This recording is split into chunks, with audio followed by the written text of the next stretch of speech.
Brainfeed magazine invites schools for ET TechX from December 5th to 7th at High-Techs, Hyderabad.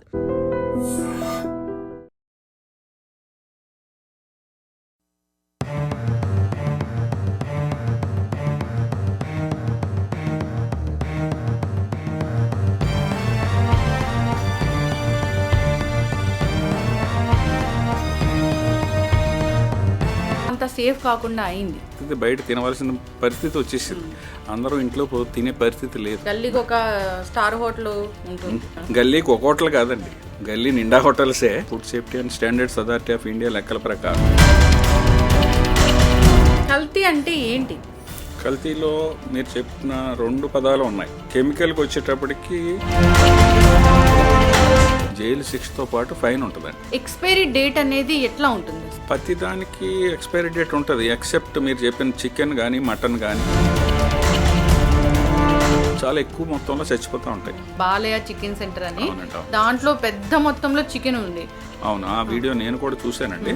అలాంటిది దొరికితే ఇమీడియట్గా discard చేసేసి వారి మీద కేసు కూడా ఫైల్ చేస్తారండి. కుక్క మాంసం కూడా మనం చూసాము ఒకసారి.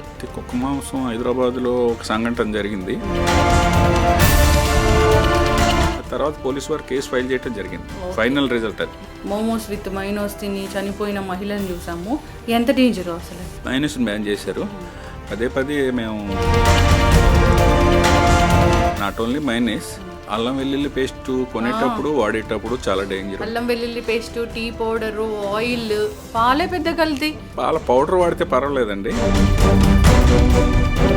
లేకపోతే బ్రాండ్స్కి వెళ్ళటం బెటర్. జంతు కళేబరాల నుంచి ఆయిల్ తీయడం అనేది, జంతు కళేబరాల నుంచి ఆయిల్ అనేది అది అంతా ఎక్కడికో ఎక్స్పోర్ట్ వెళ్తుందండి. దాని ఆయిల్ దీనికంటే కాస్ట్ ఎక్కువ అండి. వెంటనే రిపోర్ట్ చేయాలి, వెంటనే కంప్లైంట్ చేయాలి. అంటే food safety and standards authority of India ఉండండి, FSSAI కొట్టిన వెంటనే నెట్లో మీకు దాని పోర్టల్ బయటకు వస్తుంది. అందులో కంప్లైంట్స్ అనే దాంట్లోకి వెళ్ళిపోండి. ఏ ఫుడ్ పాయిజన్ అయినా అయితే మాత్రం స్పాట్కి ఇమీడియట్గా రష్ అవుతారు. Welcome to iDream media. So జనరల్గా ఇప్పుడు చూస్తున్నాం ఏంటంటే, బయట ఫుడ్ తింటే తొందరగా అనారోగ్య సమస్యలు వస్తాయి. 5 రూపాయల ఫుడ్ కోసం చూసుకుంటే కనుక 5 లక్షల బిల్లు అవుతున్న పరిస్థితి మనం చూస్తూ ఉన్నాము. సో ఏ హోటలు సేఫ్ కాదు, అసలు ఏ ఫాస్ట్ ఫుడ్ సెంటరు సేఫ్ కాదు, అసలు బయట ఫుడ్డే సేఫ్ కాదు అనేంతగా ఇప్పుడు వచ్చేసింది. ఇప్పుడు ఈ మధ్య హెచ్ పైలోరీ బ్యాక్టీరియా వస్తుంది. ఇది కేవలం బయట ఫుడ్ ద్వారానే అంటున్నారు. బయట ఫుడ్ ఎందుకు సేఫ్ కాదు? అది ఫుడ్డే కదా. వివరాలు తెలుసుకుందాం. ఈరోజు మనతో పాటు ఉన్నారు assistant retired food controller from GHMC doctor Balaji Raj గారు. సార్ నమస్తే. జనరల్గా బయట ఫుడ్ తినకూడదు, నేనే చాలా వీడియోస్ చేశాను డాక్టర్స్తోని. ఏ ఇష్యూ వచ్చినా, ఏ అనారోగ్య సమస్య వచ్చినా మీరు బయట ఫుడ్ తిన్నారా అని అడగాల్సిన పరిస్థితి వస్తూ ఉంది. 50 రూపాయలు 100 రూపాయలు బయట ఫుడ్ తీసుకుంటే 5 లక్షల వరకు బిల్ అవుతున్న పరిస్థితి మేము చూస్తూ ఉన్నాము అంటున్నారు. అంటే బయట ఫుడ్ ఎందుకు అంత సేఫ్ కాకుండా అయింది? ఏం చూశారు? అంటే ఇప్పుడు బయట ఫుడ్ తప్పని పరిస్థితి వచ్చేసిందండి. తినవలసిన పరిస్థితి, బయట తినవలసిన పరిస్థితి వచ్చేసింది. అందరూ ఇంట్లో తినే పరిస్థితి లేదు. కల్చర్ మారిపోయింది. మ్యాక్సిమం 80% అబౌవ్ బయట ఫుడ్ మీదే ఆధారపడుతున్నారు, వెదర్ డైరెక్ట్ ఆర్ ఇండైరెక్ట్. ఇందులో గత 15 ఏళ్ళు, 20 ఏళ్ళు, 10 ఏళ్ళు, 5 ఏళ్ళు పోల్చుకుంటే ఇంకా అలా మ్యాప్ తీసుకుంటే అది హై రేంజ్లోకి వెళ్ళిపోతున్నది యూసేజ్. బయట ఫుడ్ ఎస్టాబ్లిష్మెంట్స్, పబ్లిక్ కూడా డిపెండెన్సీ. గల్లీకి ఒక స్టార్ హోటల్ ఉంటుంది. అవునండి, గల్లీకి ఒక హోటల్ ఉంటుంది. గల్లీకి ఒక హోటల్ కాదండి, గల్లీ నిండా హోటల్సే. Street food vendors, fast food centres, bakeries, hotels, ఇంకా అన్నీ ప్రతిదీ దాని మీదకి వెళ్ళిపోయింది. ఇప్పుడు రీసెంట్గా మనం ఒక 2-3 నెలల నుంచి చూస్తూ ఉంటే ఎక్కువ కల్తీ గురించి బయట ఎక్స్పోజర్ ఎక్కువైంది. కల్తీ అనేది నేషనల్ లెవెల్లో అరౌండ్ 10% వరకు ఉందండి. అంటే ప్రూవ్డ్ రికార్డు ప్రకారం food safety and authority of India, food safety and standards authority of India లెక్కల ప్రకారం కల్తీ యావరేజ్న ఆన్ అరౌండ్ 10% ఉంది. కల్తీ అంటే ఏంటి? అంటే కల్తీని మనం ఎట్లా డిఫైన్ చేస్తాం? దాంట్లో కలర్స్ కలుపుతారా, లేదంటే పాడైపోయిన వాటిని వాడతారా? కల్తీలో మీరు చెప్పిన 2 పదాలు ఉన్నాయి. ఒకటి ఏంటంటే కల్తీలో కెమికల్, బ్యాక్టీరియాలజికల్. కెమికల్కి వచ్చేటప్పటికి కలర్స్ వాడకూడదండి ఇందులోని, except sweets and bakery items. అంటే ఇప్పుడు మీరు బిర్యానీలో కలర్ ఉంటుంది, వాడకూడదు, నిషేధం. చికెన్ 65లో నిషేధం. మన వెజిటేరియన్ కొన్ని ఫ్రైస్లో కూడా అప్పుడప్పుడు చూస్తూ ఉంటాం కలరు. ఎందులోని ప్రిపేర్డ్ ఐటెంలో ఎందులోని వాడకూడదు, ఎక్సెప్ట్ సమ్ ఎక్స్టెంట్ చాలా మినిమల్. కేజీకి 1 గ్రామ్ బిలో, కేజీకి 1 గ్రామ్ బిలో వాడాలి. ఇది స్వీట్స్లోని, బేకరీ ఐటమ్స్లోని, కలర్స్లోని. కానీ ఎందుకు తప్పుడు ఆచారం మొదలైందో తెలియదు. తండూరి చికెన్ ఉందండి, అది కలర్ లేకపోతే పబ్లిక్ కూడా యాక్సెప్ట్ చేయని పరిస్థితి ఉన్నది. చికెన్ 65 ఉండి తెల్లగా పెడితే తినని పరిస్థితి ఉంది. అసలు చికెన్ 65 అంటే అట్లనే ఉంటుంది కలర్ఫుల్గా అని అది ఆ కాన్సెప్ట్ మనం పబ్లిక్ కూడా మార్చుకోవాలని విన్నపం ఏమండి. అట్లో దానివల్ల లాంగ్ రన్లో ప్రజారోగ్యానికి, పబ్లిక్ హెల్త్కి, మనకి, పిల్లలకి, తిన్నవాళ్ళకి లాంగ్ రన్లో ఇబ్బంది అయ్యే అవకాశం ఉంది. ప్లస్ మీరు ఏది కల్తీ అన్నారు కదా, 2 రకాల కల్తీలు ఉంటాయి. ఒకటి కెమికల్, 2 బ్యాక్టీరియాలజికల్. కల్తీ కెమికల్ అంటే నేను చెప్పినట్టు ఆ కలర్ కలిపింది ఒక సంబంధిత food safety officer, food inspector sample తీస్తే అది కల్తీ అని ల్యాబ్ వారు డిక్లేర్ చేస్తే దానికి ప్రొసీజర్ ప్రకారం కేసు ఫైల్ చేస్తే శిక్షతో పాటు జైలు శిక్షతో పాటు ఫైన్ ఉంటుందండి. సార్ ఇప్పుడు వీళ్ళు తేలిస్తే కేసు ఫైల్ అవుతాయి అంటారు. బయట మీరు వెళ్తున్నప్పుడు కూడా చూస్తూ ఉంటారు రోడ్డు మీద. ఇప్పుడు ఏదైనా వచ్చిందంటే దానికి కలర్ఫుల్ ఫుడ్స్ అన్నీ మనం చూస్తూ ఉంటాము. బయటికి కనిపిస్తూనే ఉంటాయి, షోకేస్లోనే పెట్టి అమ్ముతూ ఉంటారు. అంటే దానికి ఎవరైనా కంప్లైంట్ చెయ్యాలా, లేదంటే అధికారులు స్వయంగా వెళ్ళి చెయ్యరా? కంప్లైంట్ విధానం ఉందండి. కంప్లైంట్ విధానం ఈ రీసెంట్గా బాగా పెరిగింది. కానీ కంప్లైంట్ వస్తేనే చూడాలని ఏం లేదు. ఒక ఫుడ్ ఇన్స్పెక్టర్ ఉన్నారు అంటే, ఇప్పుడు కొత్త జిల్లాలకి 3 ఫుడ్ ఇన్స్పెక్టర్లు ఉన్నారు సుమారుగా, 2-3 ఉన్నారు. ఇంకా స్టాఫ్ తక్కువ ఉంటే దాన్ని ఫిల్అప్ చేయడానికి కూడా సన్నాహాలు జరుగుతున్నాయి. ఇప్పుడు హైదరాబాద్ మహానగరం జిహెచ్ఎంసీ పరిధి తీసుకున్నారనుకోండి, ఇక్కడ 30 సర్కిల్స్ ఉన్నాయి. 30 సర్కిల్కి ఒక్కో సర్కిల్కి ఒక ఫుడ్ ఇన్స్పెక్టర్ ఉన్నారు. ఆయన ఇది ఏంటంటే ఆయన పరిధిలో ఉన్నది, అలాగే జిల్లా పరిధిలో ఉన్న ఒక్కొక్క ఇన్స్పెక్టర్కి ఒక్కొక్క పరిధి ఉంటుందండి, ఒక లిమిటేషన్ ఉంటుంది. మనం just like police station police inspector గారు, పోలీస్ సబ్ ఇన్స్పెక్టర్కి ఎలా ఉంటుందో అలాగే ఈ ఇన్స్పెక్టర్ కూడా ఒక ఏరియా ఉంటుంది, జ్యూరిస్డిక్షన్ ఉంటుంది. ఆ జ్యూరిస్డిక్షన్లో ఆయన విధి ఏంటంటే ఎక్కడ కల్తీ ఆహారాన్ని ప్రతిదీ ఇన్స్పెక్షన్ చేయాలి. కల్తీ అని తేలితే యాక్షన్ తీసుకోవాలి. యాక్షన్ తీసుకునే ముందు శాంపుల్ తీయాలి. ఆయన ఏంటంటే ఇన్స్పెక్షన్ చేయాలి, రెక్టిఫికేషన్ నోటీసులు ఇవ్వాలి, షోకాజ్ నోటీసులు ఇవ్వాలి, శాంపుల్స్ తీయాలి, ల్యాబ్ పంపించాలి. తేడా వస్తే దాన్ని కేసు ఫైల్ చేయాలి. కేసులు కూడా 3 రకాలు ఉంటాయి. ఒకటి ఇలా కలర్ కలిపిన కేసులు, అది అన్సేఫ్ అంటారండి. సబ్ స్టాండర్డ్ ఉంటాయి. దాని ప్రతి తినే పదార్థానికి ఒక స్టాండర్డ్ ఫిక్స్ చేసింది ఫుడ్ అథారిటీ ఆఫ్ ఇండియా. దానికి ఒక యాక్ట్ ఉంది. అందులో ల్యాబ్ పంపిన తర్వాత వారు ఏం చెక్ చేస్తారు, దానికి ఈ స్టాండర్డ్ ప్రకారం ఉందా లేదా అని చూస్తారు. స్టాండర్డ్ కంటే తగ్గిందనుకోండి, తగ్గితే సబ్ స్టాండర్డ్ అని ఇస్తారు. అది ఏం చేస్తారు, ముందు చెప్పిన కేదేమో నేను సంబంధిత జిల్లా కోర్టు వారి దగ్గరికి వెళ్తాను. అంటే ఆ జిల్లాలో ఒక కోర్టు ఉంటుంది పరిధిలో, ఆ కోర్టుకి వెళ్తుంది. హైదరాబాద్ వరకు పోస్ట్ మెట్రోపాలిటన్ మేజిస్ట్రేట్స్ కోర్టు ఉందండి. దానికి వెళ్తుంది, సెపరేట్ కోర్టు. దానికి వెళ్తుంది. అది అక్కడ కేసు ప్రూవ్ అయితే శిక్షతో పాటు ఫైన్ ఉంటుంది. అలాగే నేను సబ్ స్టాండర్డ్ అన్నాను. ఉండవలసిన స్టాండర్డ్ కంటే తక్కువ ఉంటే సబ్ స్టాండర్డ్ అని ఉంటుంది. సబ్ స్టాండర్డ్ ఏమవుతుందండి, సంబంధిత జిల్లా అదనపు కలెక్టర్ రెవెన్యూ తెలంగాణలో అయితే, అదే ఆంధ్రాలో అయితే జాయింట్ కలెక్టర్ ఆఫ్ కన్సర్న్ జిల్లా డిస్ట్రిక్ట్ వారి దగ్గరికి ఈ కేసు ఫైల్ చేయబడుతుంది. ఇలాగ మేము శాంపుల్ తీసాం, ల్యాబ్ రిపోర్ట్ ఇలా వచ్చింది, దీనికేమో మనం ఈ ల్యాబ్ రిపోర్ట్ ప్రకారం సబ్స్టాండర్డ్ అని తేలింది పలానా సెక్షన్, దానికి అప్పటి వరకు ఈ సెంటర్ కానీ హోటల్ కానీ నడుస్తూనే ఉంటుందా? నడుస్తూనే ఉంటుంది.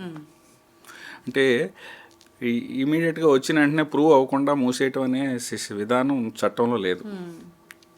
నిరూపణ అవ్వాలి. నిరూపణ అయిన తర్వాత కూడా ఒక శాంపుల్కి ల్యాబ్ రిపోర్ట్ వచ్చినాక కూడా మళ్ళీ అతన్ని అడగాలండి. మనం ఎవరినైతే శాంపుల్ తీసామో వారిని మళ్ళీ నోటీస్ ఇచ్చి అడుగుతారు, నీ దగ్గర ఒక శాంపుల్ తీసాం, అదేమో ఇలాగా అన్సేఫో సబ్స్టాండర్డ్ మిస్బ్రాండెడ్ అని తేలింది, దీన్ని నువ్వు మళ్ళీ ఒకవేళ చెక్ చేయించుకుంటావా అని చట్టం అంత కల్పించింది. కానీ ప్రాణాలు పోవటానికి, అనారోగ్య సమస్యలు రావడానికి ఇమ్మీడియట్గా అవుతున్నాయి కదా. అది చట్ట పరిధిలో మాట్లాడితే చట్టం ఏం చేసింది, మళ్ళీ అవకాశం ఇచ్చింది. ఆయన మళ్ళీ 30 రోజుల్లో తీసుకొని మళ్ళీ ఇది స్టేట్ ల్యాబ్ నుంచి సెంట్రల్ ల్యాబ్లో టెస్ట్ చేయించి రావాలండి. మొన్న మేయర్ గారు మనం చెక్ చేసినప్పుడు ఎన్నో బయటపడినాయి. సో అందరూ భయపడిన పరిస్థితి అసలు ఆ వీడియో కానీ విజువల్స్ కానీ చూస్తే. మేయర్ గారు విత్ టీం వెళ్ళి ఫుడ్ సేఫ్టీ టీము వెటనరీ టీంతో వెళ్ళి బంజారాస్ డౌన్లో ఏదో హోటల్లో చూశారు. అక్కడ కూడా వైలేషన్స్ వచ్చినాయి. దాని గురించి వారు ఇమీడియట్గా షోకాజ్ నోటీస్ ఇవ్వటం అయింది. శాంపుల్స్ కూడా ల్యాబ్కి పంపించినట్టున్నారండి. అవి వచ్చిన తర్వాత కానీ యాక్షన్ చేయలేరు. ఇంకొకటి ఉన్నదండి ఇందులో. ఇప్పుడు మరీ ప్రజారోగ్యానికి భంగం కలుగుతున్నది అనుకుంటే ఈ మున్సిపల్ కమిషనర్ గారు, అంటే హైదరాబాద్ కార్పొరేషన్ అవ్వచ్చు, ఎనీ కార్పొరేషన్ అవ్వచ్చు, ఎనీ మున్సిపాలిటీ అవ్వచ్చు, పంచాయతీలో ఎగ్జిక్యూటివ్ ఆఫీసర్ అవ్వచ్చు, ప్రజారోగ్యానికి భంగం కలుగుతారంటే వారి చట్టాల్లో ఇమీడియట్గా వారికి అంటే వారి తరపున సంబంధిత ఫుడ్ ఇన్స్పెక్టరో, శానిటరీ ఇన్స్పెక్టరో, హెల్త్ ఆఫీసరో ఎవరో ఒకరు దాన్ని మూసేయటానికి అధికారం ఉందండి. సార్ ఓకే, ఇప్పుడు ఏదైనా ఒక జనరల్గా ఒక ఫుడ్ సెంటర్ పెట్టుకోవాలన్నా, స్ట్రీట్ ఫుడ్ లాంటిది సెంటర్ పెట్టుకోవాలన్నా, చిన్నవి హోటల్ పెట్టుకోవాలన్నా, అంటే పర్మిషన్ అంటే జనరల్గా ఎట్లా తీసుకుంటారు? ఏమేమి నిబంధనలు మేము పాటిస్తాము అని పర్మిషన్ తీసుకుంటారు? జనరల్గా మనం ఇంట్లో వండుకున్నట్లయితే వాళ్ళు వేడివేడిగా తెచ్చి వండడం, అది ఫ్రెష్గా తెచ్చి వండడం అలాంటివి ఏమి ఉండవు. ఓన్లీ వేడిగా అనిపిస్తుంటుంది కానీ ఫ్రెష్ అయితే కాదు కదా. అసలు ఏం చెప్తారు అక్కడ నిబంధనలో ఏముంటుంది? అంటే లైసెన్సింగ్ అనేది అండి, పూర్వం లైసెన్సింగ్ విధానానికి ఇప్పటికీ రాను అడ్వైజరీస్ వచ్చినాయి. ఏమవుతుందంటే ఒక లైసెన్స్ అప్లై చేస్తే లైసెన్స్లో రకాలు ఉన్నాయి. మళ్ళీ స్టేట్ లైసెన్స్ అని, సెంట్రల్ లైసెన్స్ అని, రిజిస్ట్రేషన్ అని. ఇప్పుడు మీరు చిన్న వాళ్ళు అనుకోండి, 12 లక్షల టర్న్ ఓవర్ సంవత్సరానికి లోపల ఉన్న వాళ్ళు అందరూ రిజిస్ట్రేషన్ పరిధిలోకి వస్తారు. లైసెన్స్ అనేటోళ్ళు 12 లక్షలు దాటి ఒక 30 కోట్ల లోపల టర్న్ ఓవర్ అందరూ వస్తారు. 30 కోట్లు దాటింది 5 స్టార్ హోటల్స్ అన్నీ సెంట్రల్ లైసెన్స్ అంటారు. అందులో 3 విభాగాలు ఉన్నాయి. ఎప్పుడైతే మనం లైసెన్స్ అప్లై చేస్తారో, పూర్వం రోజుల్లో ఏ లైసెన్స్ అయినా కానీ either food license or municipal license or ఏదైనా ముందు తనిఖీ చేసి అతను ఎలిజిబిలిటీ ఉందా లేదా, వారు అన్ని నిబంధనలు పాటిస్తున్నారా లేదా అని చూసి శాంక్షన్ చేసే విధానం ఉండేదండి. రాను ఈ ఎస్టాబ్లిష్మెంట్స్ పెరిగిపోయి ట్రాన్స్పరెన్సీ పెరిగి ఆన్లైన్ విధానం పెరిగిన తర్వాత ఏమవుతుందంటే ఫుడ్ లైసెన్స్ వరకు, ఫుడ్ రిజిస్ట్రేషన్ వరకు ముందు లైసెన్స్ కానీ రిజిస్ట్రేషన్ కానీ పెట్టిన వెంటనే ఇన్స్టెంట్ విధానం కూడా వచ్చేసింది. ఇంకోటి ఏంటంటే వచ్చిన వెంటనే విత్ ఇన్ 7 daysలో కూడా మనం ఏదో యాక్షన్ తీసుకోవాలి. లేదు అంటే ఇష్యూ చేసేయాలి ముందు. అతనికి సంవత్సరం లోపల ఏదో టైంలో మనం ఇన్స్పెక్షన్ చేసి అతను ఎన్ని నిబంధనలు పాటిస్తున్నారా లేదా అనేది చెక్ చేయవలసిన అధికారం కన్సర్న్ ఆఫీసర్ మీద ఉంది. అయితే సార్ జనరల్గానే ఇప్పుడు హోటల్ వాళ్ళు చికెనే కొన్నారు. జనరల్గా మనం ఇంకేదైనా కొంటే దానికి ఎక్స్పైరీ డేటు పలానా డేట్ వరకు వాడండి అట్లా ఉంటుంది. వాళ్ళు చికెన్ కానీ మటన్ కానీ ఇలా తీసుకున్నప్పుడు ఎక్స్పైరీ డేట్ అనేది ఎట్లా ఉంటుంది అసలు? ప్రతిదానికి ఎక్స్పైరీ డేట్ ఉంటుంది, ఎక్సెప్ట్ మీరు చెప్పిన చికెన్ కానీ మటన్ కానీ. మటన్ వరకు ముందు చికెన్ అంటున్నారు కదా మీరు. జనరల్గా చికెను ఏంటంటే ఈ మధ్యన కొన్ని వార్తలు చూస్తే బాధాకరంగా ఉన్నాయి. ఏంటంటే ఎక్కడో కుళ్ళిపోయినాయి అంటున్నారు, పాడైపోయినాయి అంటున్నారు. అది అంత ప్రొడక్షన్ వచ్చే ఆస్కారం కూడా లేదండి. ఎక్కడన్నా ఒక పౌల్ట్రీలో ఏదన్నా అనుకోని కారణాల వల్ల వాటికి ఏదైనా జబ్బు సోకితే చాలా ఎక్కువ మొత్తంలో చచ్చిపోతూ ఉంటాయి. ఈ చికెన్స్ కోళ్ళు. రీసెంట్గానే మనం ఒక 1 month బ్యాక్ ఒక వీడియో కూడా చూసాం, బాలయ్య చికెన్ సెంటర్ అని. అవునండి, అవును. దాంట్లో పెద్ద మొత్తంలో చికెన్ ఉంది. ఏంటి, ఇతను థర్డ్ పార్టీ, ఆ chicken first second third party వరకు వచ్చి ఇక్కడ నుంచి స్ట్రీట్ వెండర్స్ దగ్గరికి వెళ్తుంది. అవును, ఆ వీడియో నేను కూడా చూశానండి. అది ఎంతవరకు అతన్ని ఫెయిత్గా నమ్మాలి, ఒక ఫేమస్ కంపెనీల పేర్లు అవి తీసుకుంటున్నాడు ఆయన. అది దాని మీద మాకు అది సిటీ పరిధిలోది కాబట్టి సిటీ పరిధిలో కన్సర్న్డ్ వెటనరీ సెక్షన్ ఒకటి సెపరేట్గా ఉందండి దీనికి. Veterinary doctors, veterinary assistant directors, director, పెద్ద స్థాయిలో ఒక ఇది ఉన్నది, వారికి సంబంధించిన సిబ్బంది కూడా ఉంది. అలాంటిది దొరికితే ఇమీడియట్గా డిస్కార్డ్ చేసేసి వారి మీద కేసు కూడా ఫైల్ చేస్తారండి. సెంటర్స్ వాళ్ళని, సెంటర్ వాళ్ళని, మరి ఎవరైతే ఎదురు కూడా దొరుకుతున్నారో ముందు వాళ్ళని పికప్ చేస్తారు, తర్వాత ఛానల్ పట్టుకుంటారండి. అతను ఎక్కడి నుంచి ఈ తప్పు జరుగుతున్నదో ఛానల్ తీసుకోవాలి. ఆ ఛానల్లో తీసుకుని ఆ ఛానల్లో ఎవరున్నారో వాళ్ళ మీద కూడా కేసు ఫైల్ చేస్తుంది. ఇలా ప్రజారోగ్యానికి భంగం కలిగేలాగా మీరు ఈ విధంగా చేస్తున్నారు, నీ మీద ఈ చట్టం ప్రకారం ఎందుకు చర్య తీసుకోకూడదు అని ఆ ఛానల్ పట్టుకుని ఇది సంబంధిత ఆఫీసర్ మీద ఉందండి. ఓకే, ఇప్పుడు మటనే కొనాలనుకోండి సార్, ఇప్పుడు మా బయట చాలా షాప్స్ ఉంటాయి, మటన్ షాప్స్. వాళ్ళకి ఖచ్చితంగా దానికి అది ఓకే అనుకున్న తర్వాతే బయటకు వస్తుంది ఆ మటన్ మేము కొనుక్కోవడానికి. ఎలాంటి టెస్టులు జరుగుతాయి? పద్ధతి ప్రకారం ఏంటంటే మనకి ఇంత 1,20,00,000 వరకు 1,00,00,000 జనాభా దాటేసిన హైదరాబాద్కి ప్రస్తుతం అందుబాటులో కొంచెం చాలా హైటెక్ స్లాటర్ హౌస్ ఉందండి, చెంగిచెర్లని. మన హైదరాబాద్ వరకు మాట్లాడితే చెంగిచెర్లలో సెపరేట్గా 2-3 డాక్టర్లు ఉంటారు, వెటనరీ డాక్టర్స్. వెళ్ళిన ప్రతి జంతువుని, మన మేకల్ని ఈ కటింగ్కి వెళ్ళి వాటిని దాని ఆరోగ్యం చెక్ చేసి వాళ్ళు సర్టిఫికెట్ వాళ్ళు ఎస్ అన్న తర్వాతనే అది లోపలికి ప్రొసీజర్ ప్రకారం స్లాటర్ అవుతుంది. దాని నుంచి వాళ్ళు బిల్ ఇచ్చే పంపుతారండి ఎవరైతే వెండర్ ఉన్నారో. ప్రతి వాళ్ళు చిన్న షాప్ వాళ్ళు 2-3 మేకలు అమ్మేవాళ్ళు అంత దూరం వెళ్ళి తెచ్చుకోలేరు, ఫార్ అవే ఫ్రమ్ హైదరాబాద్. అక్కడ వాళ్ళు ఒక వెండర్ ఉంటాడు మళ్ళీ, లేకపోతే మిడిల్ మెన్స్ వాళ్ళు ఆ సర్టిఫికేట్ ఉన్నవాళ్ళు, FSSA లైసెన్స్ ఉన్నవాళ్ళే సరఫరా చేస్తారు. ప్రతిదానికి ఒక స్టాంపింగ్ ఉంటుందండి. అలాగే జిల్లాల్లో కూడా ప్రతి దగ్గర ఆథరైజ్డ్ స్లాటర్ హౌసెస్ చాలా మటుకు ఉన్నాయి. కానీ ఇప్పుడు గవర్నమెంట్ కూడా ఏంటంటే అండి, యూసేజ్ ఎక్కువైంది కదా, మటన్ యూసేజ్ ఎక్కువైన దాంట్లో ఈ పాత స్లాటర్ హౌస్లు ఒక సైంటిఫిక్గా లేవు. ప్రతిదానికి కొత్త స్లాటర్ హౌస్లు ఏర్పాటు చేసే విధానాన్ని అవలంబిస్తున్నారు. ఇంకా మనం ఆ స్టాంపుని నమ్మాలండి. 95%, 99% స్టాంప్ ఉన్నది తప్పు జరగదు. ఇంకెక్కడన్నా కొందరు ఏంటంటే స్లాటర్ హౌస్కి వెళ్లకుండా కొన్ని అక్కడక్కడ అబ్జర్వేషన్ చేసి, అంటే కొందరు ఎక్కడో కొనుక్కొని అక్కడే వాళ్ళ ప్రేమిసెస్లోనే కట్ చేసుకుని ఆరోగ్యకరమైన అయితే పర్వాలేదు, తప్పు జరగటానికి స్లాటర్ హౌస్ నుంచి అయితే 99% తప్పు జరగదు. వాళ్ళు అక్కడ నుంచే తెచ్చారు మీరు అన్న స్లాటర్ హౌస్ నుంచి అని ఎలా తెలుస్తుంది? అంటే ఇప్పుడు ఒక మటన్ షాప్ ఉందండి, మీరైనా మేమైనా రెగ్యులర్గా ఒక మటన్ షాప్కి వెళ్తాం. అతను ఎలాంటి వాడో, ఆ వ్యక్తి ఎటువంటి వాడో మనం నమ్మకం మీద చేయాలి తప్ప దీన్ని మనం అక్కడ ఏమి రాసిపెట్టి ఉండదు, ఇది అక్కడి నుంచి వచ్చింది అని ఉండదు. స్టాంపుని నమ్మాలి. అతనికి సప్లై చేసి అన్ని కరెక్ట్ అయినాడో కాదో, ఇతను కరెక్ట్ అయినాడు. ఎప్పుడొకప్పుడు తప్పు చేస్తే దొరకకపోవటం ఉండదండి. Okay, yes sir. ఇప్పుడు మటన్ గురించి మాట్లాడుకుంటే మేక మాంసం, ఇంకా దానికి సంబంధించిన ఏదో జంతువుల మాంసం ఓకే, కానీ దాని బదులు కుక్క మాంసం కూడా మనం చూసాము ఒకసారి. కుక్క మాంసం హైదరాబాద్లో ఒక సంఘటన జరిగింది, అది ప్రూవ్ కాలేదు. కుక్క మాంసం కూడా కాదు అది, ఎందుకంటే అది ఎవరో 2 వాగతాయి పిల్లలు ఫైనల్ రిజల్ట్ నేను చెప్పింది. ఆ టైంలో నేను డ్యూటీలో ఉన్నా, దాన్ని టెస్ట్కి కూడా పంపించాం దాన్ని. అది కుక్క మాంసమే కాదు, ఎందుకంటే అది మన స్టేట్ ఫుడ్ ల్యాబొరేటరీలో, లేకపోతే వెటర్నరీ బయలాజికల్ ల్యాబ్ అని వేరే ల్యాబ్, CCMB, ఇన్ని ల్యాబ్స్ తిరిగి వచ్చింది రిపోర్టు. ఆ ల్యాబ్స్లో అది కుక్క మాంసం కాదని వచ్చింది. తర్వాత ఫైనల్గా పోలీసు వారు పట్టుకున్నది ఏంటంటే ఒక ప్రముఖ హోటల్లో వారిని కొంచెం ఏదో ఇబ్బంది పెడతానుకో ఆగతాయితనంగానో కుక్క మాంసం అని చెప్పి వేరే ఎక్కడో స్టేట్లోనో కంట్రీలోనో జరిగిన దాన్ని లింకప్ చేశారు ఫొటోస్ని. కొన్ని చోట్ల ఎక్కడో కుక్క మాంసం తింటారని ప్రచారంలో ఉన్నది. ఆ లింక్ పట్టుకొచ్చి ఇక్కడ యాడ్ చేశారు.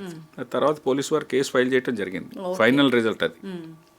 అయితే సార్ మీరు ఇన్నేళ్ల సర్వీస్ కదా, ఇప్పుడు రిటైర్ అయ్యారు, ఇన్నేళ్ల సర్వీస్లో చూసి అసలు ఇలాంటి ఫుడ్ కూడా పెడుతున్నారా అని బాధపడింది ఏదైనా ఉందా?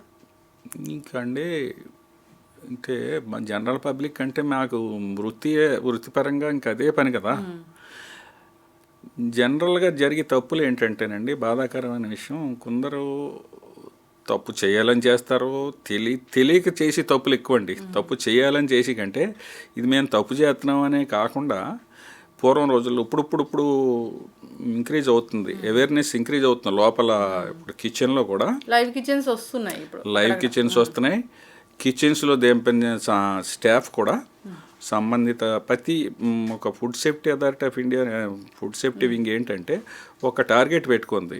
ఇనీషియల్గా ప్రతి హోటల్లోని ప్రతి ఈటింగ్ ఎస్టాబ్లిష్మెంట్లోని ఒక మెంబర్కి ట్రైన్ అప్ చేయాలి. ఏంటంటే అసలు ఏంటి నీవు ఇదేంటి, ఏం చేయాలి, వెజ్ నాన్ వెజ్ కలపకూడదు, తయారు చేసింది 24 గంటల్లో అయిపోవాలి, ఏది ఫ్రిడ్జ్లో పెట్టింది, ఫ్రిడ్జ్లో పెట్టంది 3 hours, అరౌండ్ 3 hours లోపల అయిపోవాలి, ప్రతిదానికి ఒక లేబులింగ్ సిస్టమ్ ఉండాలి, బెస్ట్ బిఫోర్ అని.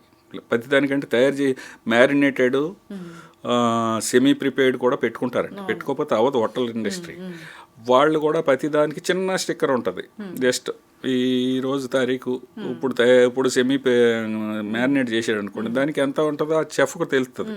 వాళ్ళు జస్ట్ రేపు డేట్ వేసి రేపు 12 గంటల లోపల అయిపోవాలని చేయాలి, అక్కడ డిస్కార్డ్ చేసేయాలి. కానీ ఈ సిస్టమ్స్ కరెక్ట్గా ఫాలో అవుతున్నారా లేదా అనేది దానికోసమే ట్రైనింగ్.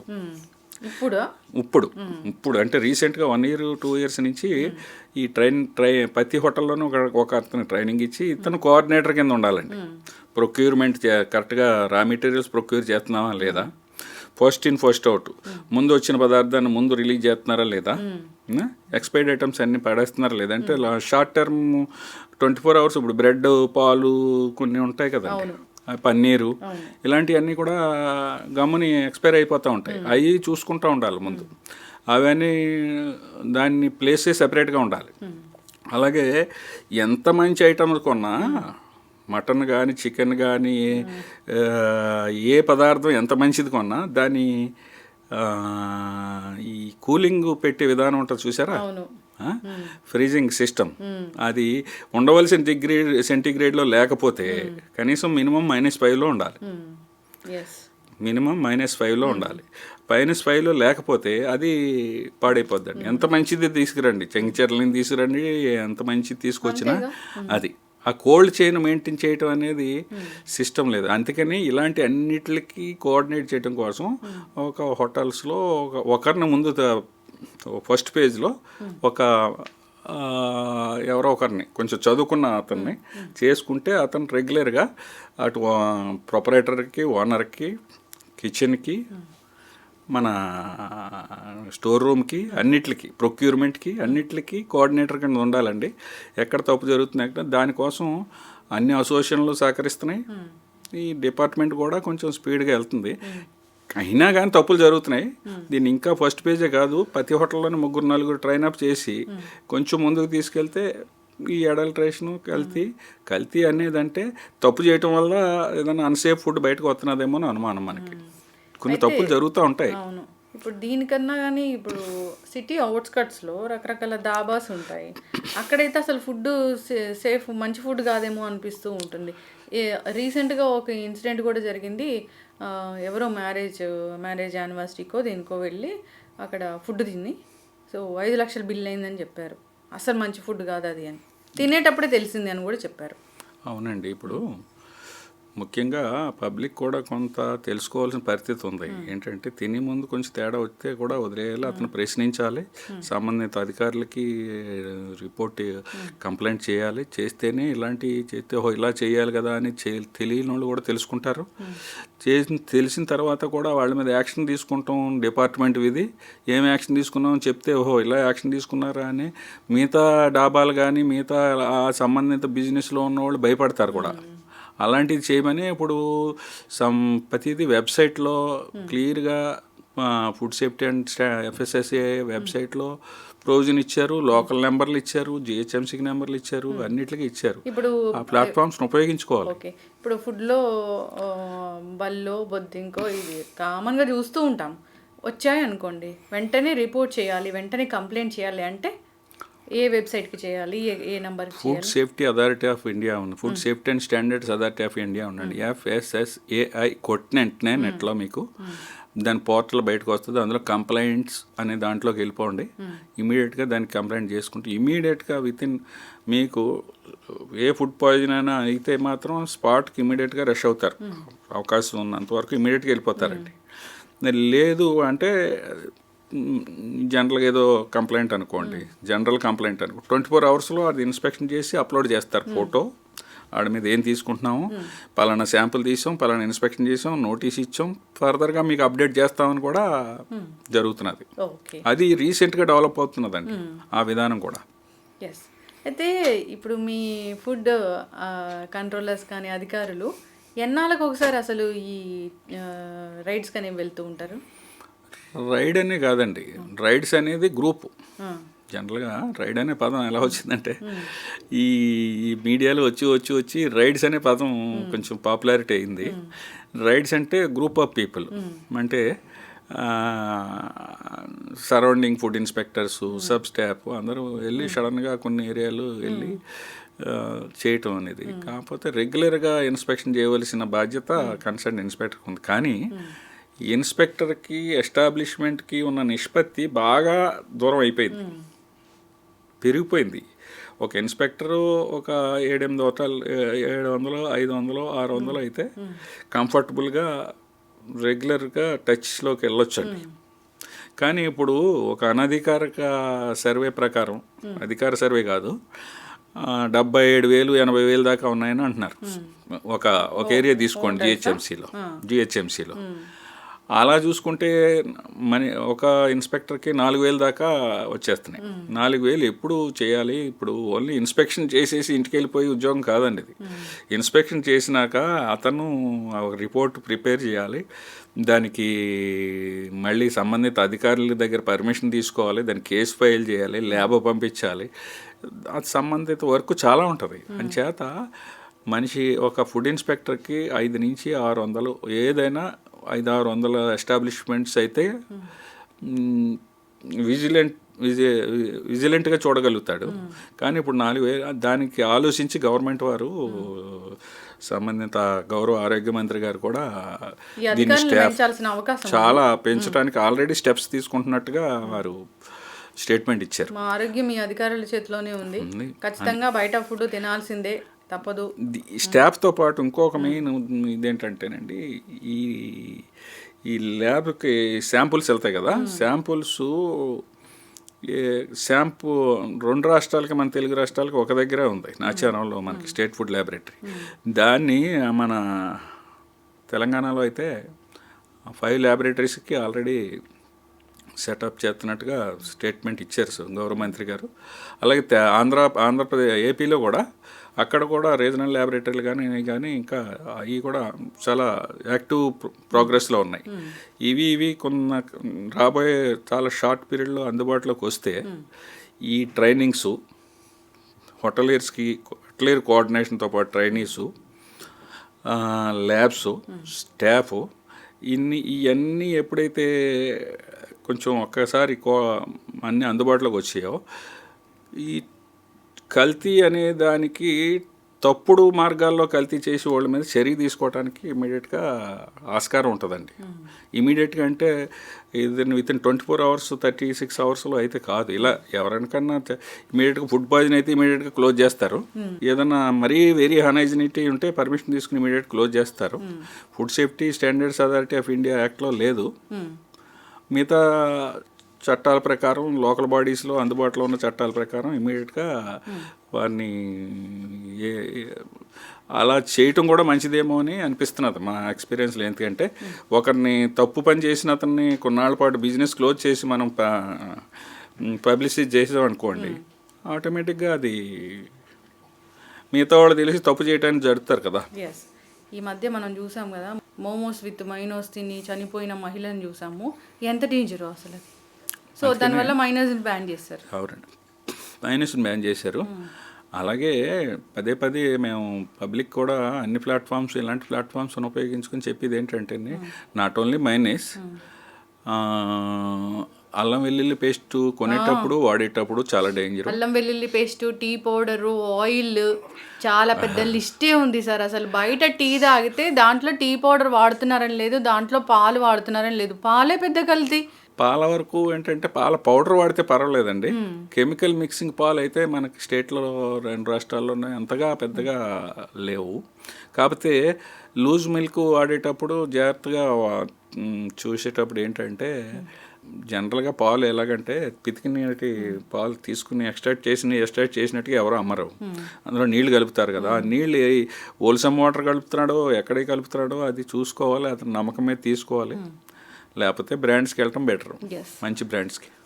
బయట టీ తాగుదామన్నా భయం వేస్తుంది. టీ అంటే టీ వరకు ఏంటంటేనండి, చిన్న చిన్న పెట్టి వెండర్స్ దగ్గర రెగ్యులర్గా టీ తాగేటోళ్ళు కొంచెం అబ్జర్వ్ చేయాలి. ఏంటంటే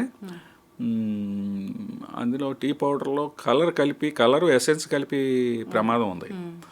చిన్న టీ స్టాల్స్లో పెద్దవాళ్ళు జనరల్గా చిన్న లూజ్ పౌడర్ వాడరు. వాళ్ళు కంపెనీ వాడుతున్నారో లేదో తెలుసుకుని మనం ప్రొసీడ్ అవ్వటం బెటరు. ఆయిల్ వరకు ఏంటంటేనండి, ఇప్పుడు నేను చెప్పిన ఇందాక ఆ ల్యాబ్స్తో పాటు మనకి అందుబాటులో మొబైల్ ల్యాబొరేటరీస్ ఉన్నాయి. ఏపీ, తెలంగాణ, ఇండియా అంతా కూడా ఉన్నాయి.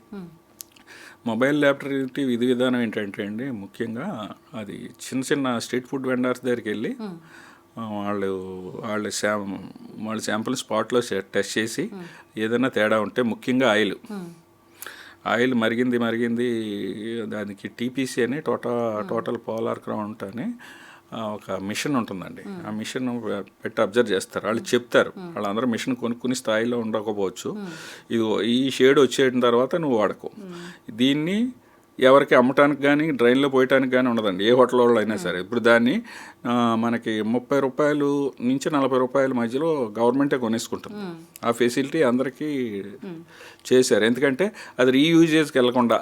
పోనీ అంతవరకు నయమే, కానీ మరీ ఒక 10 years బ్యాక్ నేనే ఒక వీడియో చేశాను. వేరే చోట జంతు కళేబరాల నుంచి ఆయిల్ తీయడం అనేది అది చాలా దారుణంగా ఉంటుంది. అదే ఆయిల్ మనం తీసుకున్నట్లయితే ఎన్ని అనారోగ్య సమస్యలు వస్తాయో లెక్క పెట్టాల్సిన పని లేదు. ఇక దాని వరకు డిపార్ట్మెంట్ సైడ్ నేను చెప్పేది ఏంటంటేనండి, జంతు కళేబరాల నుంచి ఆయిల్ అనేది అప్పుడప్పుడు మీడియాలో ఒక భూమి కింద వస్తూ ఉంటుంది, మళ్ళీ ఆగిపోతూ ఉంటుంది. దానికి నా వరకు నా ఎక్స్పీరియన్స్ ఉంది, అది అంత ఎక్స్పోర్ట్ అండి. అది ఆయిల్ కూడా కాదు, అది మనకి గ్రీజ్ ఉంటుంది చూసారా, గ్రీజ్ అంటాం మన వెహికల్స్లో గ్రీజ్ పెడతారు పెద్ద పెద్ద లారీల్లో వాటిల్లో. ఆ గ్రీజు లైట్ గ్రీజులో లాగా ఫైనల్ ప్రోడక్ట్ వస్తుంది. ఎక్స్ట్రాక్ట్ చేస్తారు అందులోంచి, నాట్ ఆయిల్. అది ఒక ఆయిల్ అంటారు కానీ సెమీ లిక్విడ్లా ఉంటుంది. అది అంతా ఎక్కడికో ఎక్స్పోర్ట్ వెళ్తుందండి. అది కొన్ని క్రీమ్స్, స్మూతింగ్ క్రీమ్స్, అంటే అది కూడా మళ్ళీ బై ప్రోడక్ట్ అయిపోతాయి. ఇంటేక్ కాదు అది. ఇంటేక్కి దాని కాస్ట్ ఈ మన ఆయిల్ ఇప్పుడు అరౌండ్ మంచి ఆయిల్ 120, 130, 110 నుంచి 140 రూపాయల లాగా ఉందనుకోండి. దాని ఆయిల్ దీనికంటే కాస్ట్ ఎక్కువ అండి. అంచేత మా అసెస్మెంట్ ప్రకారం మాకు ఎక్కడా ప్రూవ్ అవ్వలేదు, ఒక్క కేసు కూడా ఎక్కడ జంతు కళేబరాల నుంచి తీసిన ఆయిల్ పలానా వాళ్ళు ఉపయోగిస్తున్నారు అనేది ప్రచారమే కానీ ప్రూవ్ అవ్వలేదు. ఏదైనా సార్ మీ అధికారులు ఎక్కువ స్థాయిలో ఉండి ఎక్కువ ఇన్స్పెక్షన్స్ చేసి సో రైట్స్ జరిగిన వాటిని మూసేసి సో ప్రజల ఆరోగ్యాన్ని కాపాడాలని కోరుకుందాము. మీతోని సిరీసే కంటిన్యూ చేస్తాను నేను. చాలా రకాల ఫుడ్స్ కల్తీ అవుతున్నాయి, వాటిని అసలు ఎట్లా గుర్తుపట్టాలి, అసలు హోటల్ వెళ్ళాలంటే మేము ఎటువంటి జాగ్రత్తలు తీసుకోవాలి, అసలు ఒక హోటల్ని ఎలా సెలెక్ట్ చేసుకోవాలి, ఫుడ్ ఆర్డర్ పెట్టుకోవాలంటే అసలు ఏది మనము స్టార్స్ చూసా రివ్యూస్ చూసా అసలు ఎట్లాగా, ఇవన్నీ నేను మీతో డిస్కస్ చేస్తాను. మీరు మా కోసం టైం కేటాయించి వచ్చినందుకు, మంచి ఇన్ఫర్మేషన్ ఇచ్చినందుకు ధన్యవాదాలు. పబ్లిక్కి మంచి అవేర్నెస్ కలగజేయండి, కలగజేసి తద్వారా మనం కల్తీ నివారణకి ఉపయోగపడదు. Right, thank you so much sir.